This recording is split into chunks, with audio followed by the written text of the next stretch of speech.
Nagngangangal-ngal na naman itong si Harry Roque. Siguro ang mas magandang gawin mo, umuwi ka ng Pilipinas. Kung naniniwala ka na walang kaso laban sa'yo, kung naniniwala ka na ikaw ay inosente at ayaw mong tawaging pugante ka, bumalik ka ng ating bansa at harapin mo ang mga kaso mo. Kasi ang lakas ng loob na itong si Harry Roque na magbulalas, banatan ang mga katulad ni Senator Risa Ontiveros. Ang madalas na banat na ito, dahil sukol na kasi yung mga taong katulad niyan, sukol na. At wala nang mataas na argumento na pwedeng sabihin. Kaya ang ginagawa na lang, babanatan ng personal, below the belt, kasi ang sabi niya kay Senator Risa Ontiveros, nagpapapansin daw. Nagpapapansin daw itong magaling na senator na si Risa Ontiveros. Yan ang buwelta na itong si Harry Roque. Kasi nga, ayan, diretsahang sinupalpal ni Harry Roque sa Senadora Risa Ontiveros matapos umano siyang gamitin sa isang Senate Committee on Justice and Human Rights hearing upang makasabay sa ingay ng eleksyon. Nakalimutan ata natong si Harry Roque na hindi po kandidato sa Senator Risa Ontiveros. Siya po ay nakaupo pa bilang senador. At bakit kailangan niyang magpapansin? Pansin na pansin po talaga sa Senator Risa Ontiveros kung tutuusin dahil marami siyang ginagawa dyan sa Senado. Yung iba, napapansin din pero sa kalokohan. Kayo rin po, Mr. Harry Roque. Pansin na pansin kayo ng mga kababayan natin.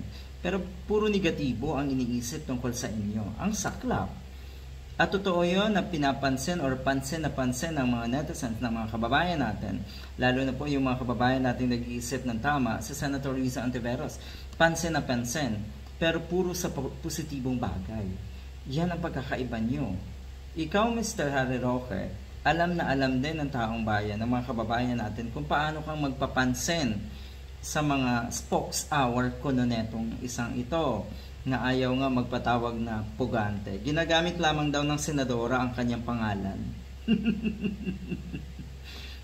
Pangalan mo, Mr. Harry Roque, gagamitin? Bakit? Ang mga pangalan pong ginagamit ay yung mga pangalan na malilinis. Yung mga pangalan na maganda ang credibility or may credibility. Yun po ang mga ginagamit na pangalan.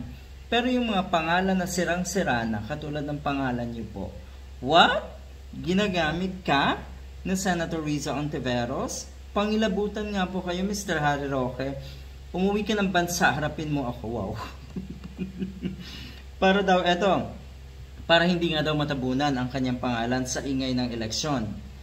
Kasi nga, kamakailan nagpatawag sa Senator Risa Ontiveros, nagpatawag ng hearing kung saan nga nabanggit ang pangalan ni Harry Roque.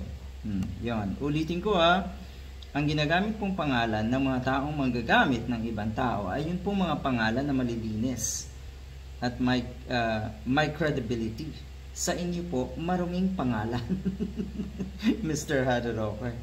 Mariinding itinanggi ni Roque ang anumang kasong kinakaharap. Yan. Puro katanggi. Wala rin daw arrest warrant at lalong wala daw na hold departure order etong si Harry Roque. Kaya yung kanyang ginagawa daw na pagbiyahe ay hindi illegal. Okay.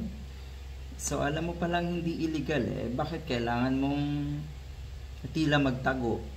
May mga backdoor ka pa sa mga pagbiyahe mo. Pwede ka namang magbiyahe, diba, ng malaya. Kung yan ang iniisip mo na wala kang kasalanan at walang hold departure order laban sa'yo. Masaklap na buhay ni Harry Roque.